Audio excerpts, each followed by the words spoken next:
नमस्कार आप सभी को। तो आज जिस टॉपिक के ऊपर चर्चा कर रहे हैं वो पित्त दोष है, क्योंकि बहुत सारे लोगों ने मुझे मैसेज में पूछा था कि पित्त दोष क्या होता है, आप जो इसमें बार बार पित्त दोष जो नाम ले रही हैं वो क्या चीज है। तो कुछ लोगों ने मुझे यूट्यूब में ही मैसेज भेजा था, कुछ लोगों ने फेसबुक और व्हाट्सएप के थ्रू मेरे से पूछा था कि पित्त दोष क्या होता है। तो मैंने सोचा है कि क्यों ना आपको इसके बारे में एक वीडियो बना के भेज दिया जाए कि पित्त दोष क्या होता है। तो चलिए आज हम पित्त दोष के बारे में ही चर्चा करेंगे। सबसे पहले मैं आपको बता दूं कि आयुर्वेदा के हिसाब से और योग के हिसाब से हम देखते हैं तो हमारे शरीर में जो धातुओं में जो इम्बैलेंस होता है वो इन्हीं त्रिदोषों के कारण होता है। ये 3 दोष होते हैं, त्रिदोष हैं ये, जो कौन कौन से हैं, कफ, पित्त और वात। ये एक्चुअल में अगर हमारे शरीर में अगर संतुलित अवस्था में होते हैं तो ये हमारे शरीर को स्वस्थ रखने का काम करते हैं, हमारे जो शरीर में धातु हैं उनको स्वस्थ रखने का काम करते हैं। लेकिन अगर इन त्रिदोषों में है इम्बैलेंस हो जाता है, यानी कि असंतुलन जब आ जाता है तो इनके कारण क्या हो जाता है, हमारे शरीर में बहुत सारी दिक्कतें, परेशानियां, या ये कहें कि हमारे शरीर में बीमारियों का आगमन होना शुरू हो जाता है। अब ये जो त्रिदोष है, वात, कफ, पित्त और वात, इनका ये जो त्रिदोष है ये हमारे आयु के हिसाब से हमारे शरीर में होते हैं।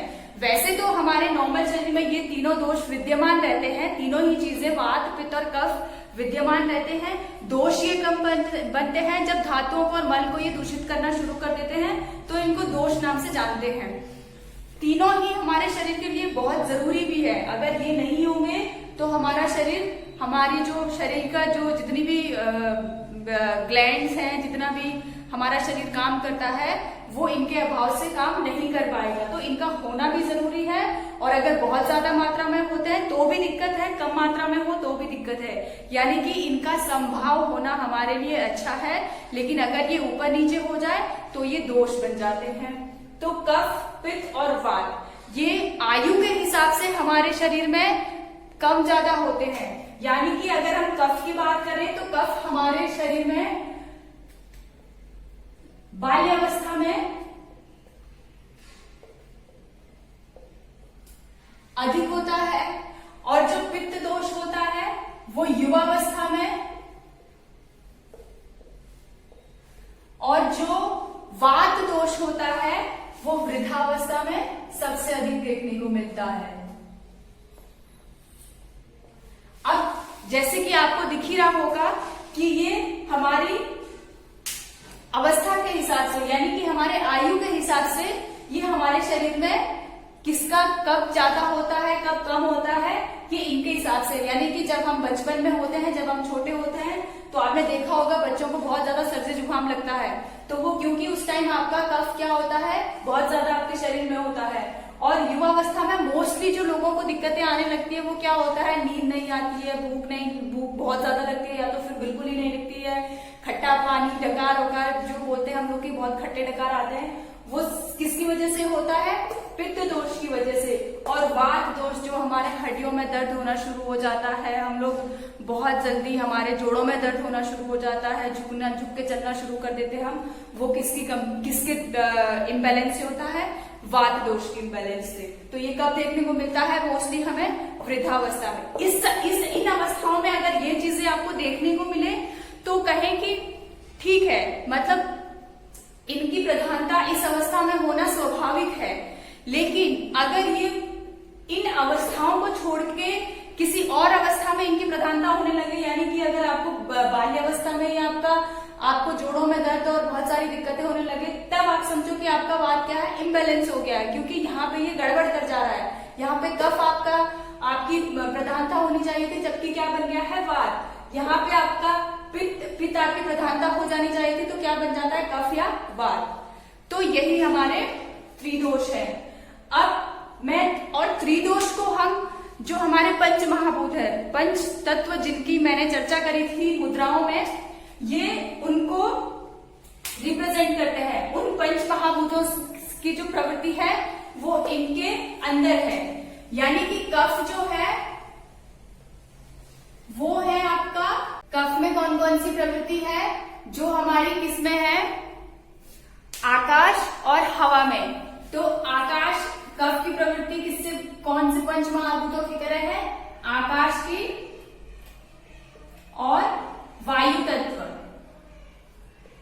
और अब जो ये दो पंच महाभूतों से मिलकर बनता है, पित्त हमारा जो बनता है वो है अग्नि तत्व, यानी कि फायर एलिमेंट, अग्नि तत्व। और जो हमारा अगला वात जो है वो है, क्या क्या बचा है पंच महाभूतों से, आकाश और वायु हो गया है, अग्नि भी हो गया है।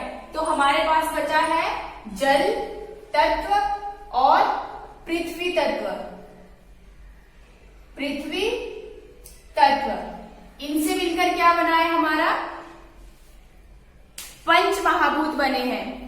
अब सॉरी, हमारे त्रिदोष बने हैं, पंच महाभूत नहीं, पंच महाभूतों की जो प्रवृत्ति है वो किसमें देखने को मिलती है हमें, इन त्रिदोषों में, कफ में आकाश और वायु, और पित्त में अग्नि, और वात में जल तत्व और पृथ्वी तत्व।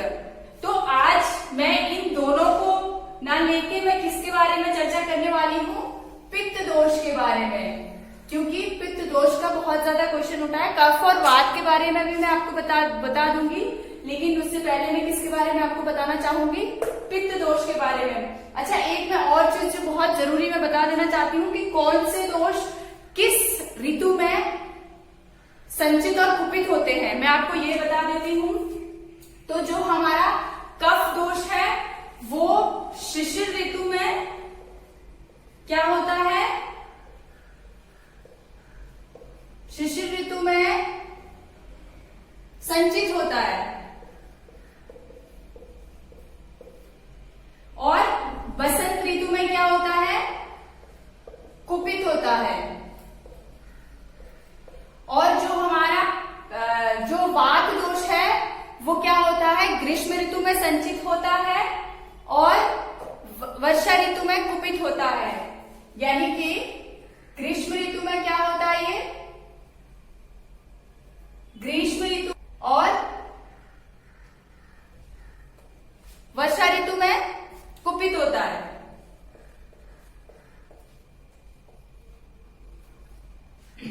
जो हमारा पित्त दोष है वो वर्षा ऋतु में संचित होता है और शरद ऋतु में कुपित होता है।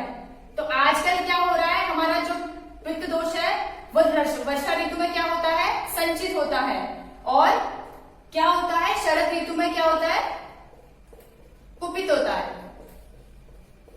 ध्यान रखना है कौन सा, बस आपको इतना ध्यान देना है कि अगर आपको जानना है, सिर्फ आपको समझना ही है, मुझे नहीं लगता है कि आपको किसी एग्जाम में ये बताना है। हाँ, अगर इस वीडियो को कोई योग साधक देख रहा है तो उनके लिए ये बहुत इंपॉर्टेंट है, बट अगर कोई जिनको अपना दिनचर्या जो है, जिनको अपना स्वास्थ्य सुधारना है, उनको भी इसके ऊपर ध्यान देने की जरूरत है कि कौन सा दोष कब प्रधान होता है और कब वो संचित होता है और कब वो कुपित होता है। तो जो हमारा पित्त दोष है वो वर्षा ऋतु में संचित होता है और शरद ऋतु में कुपित होता है। कफ दोष हमारा शिशिर ऋतु में क्या होता है, संचित होता है, और बसंत ऋतु में कुपित होता है।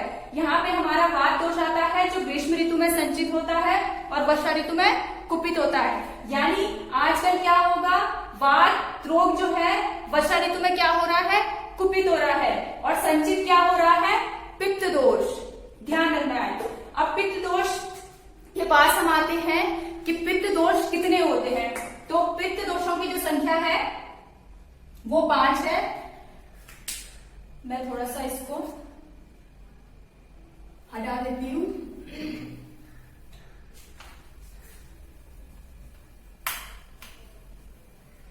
पित्त दोषों की संख्या कितनी है, 5 है। तो पहला जो पित्त दोष है वो होता है साधक पित्त। कौन सा होता है, साधक।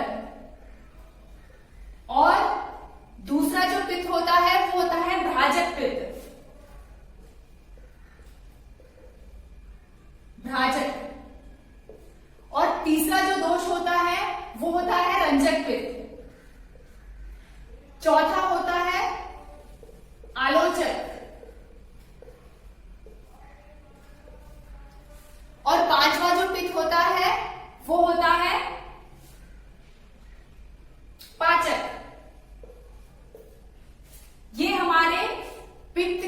प्रकार हैं। कितने टाइप के पित्त हैं ये? 5 प्रकार के पित्त हैं। अब इन 5 प्रकार के पित्त में भी साधक पित्त का क्या स्वभाव होता है, भ्राजक का क्या होता है, रंजक का क्या होता है और आलोचक का क्या होता है और पाचक का क्या होता है, हमें ये समझना है। तो जो साधक पित्त होता है वो कहाँ पे होता है? तो हमारे अनाहत चक्र यानी हृदय के पास होता है हमारा साधक पित्त। हृदय से रिलेटेड जितनी भी जो रोग होते हैं वो किसके इम्बैलेंस के कारण हो रहे हैं? यहाँ पे साधक पित्त के इम्बैलेंस के कारण। और साधक पित्त जो है वो किसके लिए रिस्पॉन्सिबल होता है? हृदय के लिए, हृदय के पास होता है ये। और किसके लिए रिस्पॉन्सिबल होता है ये? हमारा जो पुरुषार्थ है, कौन कौन से हैं? 4 पुरुषार्थ, धर्म, अर्थ, काम और मोक्ष। इनके लिए ये क्या होता है? हमारा साधक पित्त रिस्पॉन्सिबल होता है। अगला आता है हमारा भ्राजक पित्त। भ्राजक पित्त जो है वो हमारे त्वचा रोग के लिए रिस्पॉन्सिबल होता है, यानी कि हमारी स्किन से रिलेटेड जो रोग होते हैं उसके लिए कौन सा पित्त रिस्पॉन्सिबल होता है? भ्राजक पित्त। इसके इम्बैलेंस से क्या होगा? आपके स्किन में रोग उत्पन्न होना शुरू हो जाएंगे। रंजक पित्त जो होता है वो हमारा त्वचा का और हमारी आंख की जो पुतलियां होती है उनके कलर के लिए रिस्पॉन्सिबल होता है। और हमारा जो आलोचक पित्त है, आलोचक पित्त किसके लिए रिस्पॉन्सिबल होता है? आंखों के लिए, या ये कहें कि आंखों से जो चीजें हम देखते हैं उसको हम किस हिसाब से ले रहे हैं, यानी कि जजमेंट उनका किस हिसाब से कर रहे हैं उसके लिए रिस्पॉन्सिबल होता है। मैं आपको एक छोटा सा एग्जांपल देती हूँ उसके लिए। माना कोई 2 आदमी अपोजिट साइड जा रहे हैं, एक उस तरफ से इस तरफ आ रहे हैं, एक इस तरफ से उस तरफ जा रहे हैं, तो दोनों अपोजिट साइड जा रहे हैं। अब मुझे उनको सिर्फ अपोजिट साइड मैंने सिर्फ उनको देखा है कि अपोजिट साइड जा रहे हैं, और उनके बीच में मैं क्या देखती हूँ कि एक बैग गिरा हुआ है। अब क्या होता है, जो इस तरफ से आदमी उस तरफ जो जा रहा था उसने मुड़कर क्या करा, उसने पीछे देखा और देखा कि वो बैग गिर गया है, और वो बैग उसने गिरा हुआ देखा, वहां पे वो पीछे मुड़ के आता है, उस बैग को उसने उठा लिया। मेरी आंखें सिर्फ इतना ही देख रही है। अब मैं उसको किस हिसाब से लेती हूँ? एक तो मैं इस हिसाब से समझ सकती हूँ उसे कि ये उसी आदमी का बैग है जो पीछे मुड़ के वापस आया है, उसने देखा कि अरे मेरा बैग गिर गया तो उसने उठाया है। या मैं उसको दूसरा किस हिसाब से देख सकती हूँ कि ये जो बैग है ये इस इंसान का गिरा है जो मेरी तरफ आ रहा है, लेकिन इसको पता ही नहीं है कि मेरा बैग गिर गया है, तो वो जो अपोजिट साइड जो इंसान जा रहा है वो उस बैग को उठा के ले गया है। यानी कि एक हम देखने से एक हमारे दिमाग में नेगेटिव थॉट आया है और एक पॉजिटिव थॉट आया है, तो उसके लिए कौन सा क्या रिस्पॉन्सिबल होता है? आलोचक पित्त। पाचक पित्त जिसका बहुत बड़ा रोल है हमारे डाइजेशन सिस्टम में, जो क्या करता है हमारे खाना पीना जो भी हम खाते हैं उसके लिए रिस्पॉन्सिबल होता है। उसको पचाना, उसको नहीं पचाना, ये किसका काम है? पाचक पित्त का काम है। तो ये क्या थे? 5 प्रकार के जो पित्त थे। अब मैं बता दूं कि अगर पित्त की अधिकता से क्या दिक्कत होती है। अगर आपके शरीर में पित्त बढ़ गया है तो क्या क्या दिक्कतें होना शुरू हो जाएगी? आपको अनिद्रा, अधिक भूख, आपको ऐसी क्रेविंग होगी कि मेरे को क्या भूख बहुत ज्यादा लग रही है, और क्या होगा? एंजाइटी, हड़बड़ाहट आपको बहुत ज्यादा होगी, और आपको क्या होगा कि या तो हड़बड़ाहट होगी, और दूसरा नाखून का और आंखों का कलर चेंज होना, पीला होना शुरू हो जाएगा, और बहुत सारी शरीर में क्या होगा? शरीर में आपको लगेगा बहुत ज्यादा गर्मी लग रही है, आपको बहुत ज्यादा गर्मी फील होगी, जलन फील होगी, वो सारा शरीर में गर्मी का एहसास और गर्मी और जलन, ये किसकी वजह से होता है? पित्त दो। ये आपका जो पाचक पित्त है, इस पाचक पित्त डाइजेशन के लिए होता है, लेकिन पित्त दोष ऑल ओवर जब पित्त दोष आपका अधिकता होती है तो ये सारे क्या हो जाते हैं? ये दिक्कतें आना शुरू हो जाती है आपके शरीर में। तो पित्त दोष को, और क्यों, इसकी वजह क्या होती है इनका बढ़ने की? सबसे जरूरी जानना यह है कि इनकी वजह क्या होती है, कि क्यों बढ़ता है पित्त दोष? तो पित्त दोष बढ़ता है हमारा गलत आहार विहार से। आहार विहार का मतलब है हमारा जो डेली का रूटीन, जो लाइफस्टाइल है, जो हम खाते पीते हैं, जो हम जिस तरीके की हमारी जो दिनचर्या है उसके हिसाब से क्या होता है? हमारा पित्त दोष इम्बैलेंस हो जाता है। तो इसके लिए योगा में तो अगर षटकर्मों में अगर इनका उपचार कहा जाए तो हम लोग जो सबसे, जिसको हम कहते हैं कि बहुत ही एक लाभदायक जो इसमें षटकर्म है उसको हम कुंजन, जिसमें पानी, वो थोड़ा आपको किसी के कोई जो कुशल होगा या जो कोई योग आचार्य है उनके सामने ही आप उसकी क्रिया को करेंगे। कुंजन क्रिया एक होती है, आप उसको कर सकते हैं, जिससे आप इन तीनों दोषों को बैलेंस कर सकते हैं। आपका कफ, पित्त और वात को आप उस कुंजन क्रिया से बैलेंस कर सकते हैं। ऐसे जल नीति, सूत्र नीति और बहुत सारी चीजें, नीति हो गया आपका, और धोती, त्राटक, ये सारी चीजें क्या होती है, ये आपके त्रिदोषों को बैलेंस करने में और आपके शरीर में जो भी दिक्कत होती है उनको जो डिटॉक्स करती है, एक्चुअली आपके बॉडी को, आपके शरीर को डिटॉक्स करने का काम करती है। तो उसके थ्रू हम कम कर सकते हैं पित्त दोष को। और दूसरा, खाने पीने पर ध्यान रख सकते हैं। बढ़ता क्यों है, जब हम बहुत ज्यादा खट्टा खाना शुरू करते हैं, बहुत ज्यादा कड़वा, बहुत ज्यादा गर्म और बहुत ज्यादा हम क्या बोलते हैं, राजसिक भोजन लेना शुरू करते हैं और तामसिक भोजन लेना शुरू करते हैं, तो हमारा पित्त दोष इम्बैलेंस होना शुरू हो जाता है। तो हमें उन सब चीजों का त्याग करके और जो हमारे शरीर के लिए जो संतुलित एक आहार है, उसको मिताहार का हमें प्रयोग करना चाहिए। तो ये था मेरा आज पित्त दोष के ऊपर जो चर्चा थी। आशा है आप सबको ये समझ में आया होगा। और अगर इसके अलावा आप वात और कफ के बारे में भी जानना चाहते हैं तो प्लीज आप मुझे मेरे YouTube चैनल के कमेंट बॉक्स में आकर कमेंट कर सकते हैं। मैं पक्का आपको वात और कफ के बारे में भी बताऊंगी। और ये बहुत ज्यादा डीप नहीं है, बहुत ही मैंने जो थोड़ा सा आपको ऊपर से जो जानना चाहिए मैंने सिर्फ उतना ही बताया है।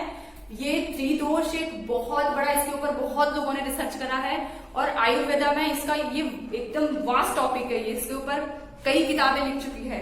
तो मैंने सिर्फ आपको समझने के लिए ये वीडियो बनाया है कि थोड़ा सा आपको समझ में आ जाए। और पित्त दोष क्या काम करता है, कीटाणु, ये हमारे शरीर में जो भी जितने भी बैक्टीरिया होता है उनको मारने का काम करता है। तो इसका होना हमारे शरीर में, ये होना तो बहुत जरूरी चाहिए, लेकिन कितना होना चाहिए, अति किसी चीज की अच्छी नहीं है, ना वो बहुत अधिक होना चाहिए, वो ना बहुत कम होना चाहिए। तो वही है कि हमें इसको बैलेंस करके रखना है, और जब हम इसको बैलेंस करेंगे तो ये हमारे शरीर के लिए लाभदायक होगा। तो आशा है आप सबको मेरा ये वीडियो पसंद आया होगा। और ये वीडियो मेरा कैसे लगा आप प्लीज कमेंट बॉक्स में जरूर लिखें और मेरे चैनल को लाइक करें, शेयर करें, सब्सक्राइब करें। धन्यवाद।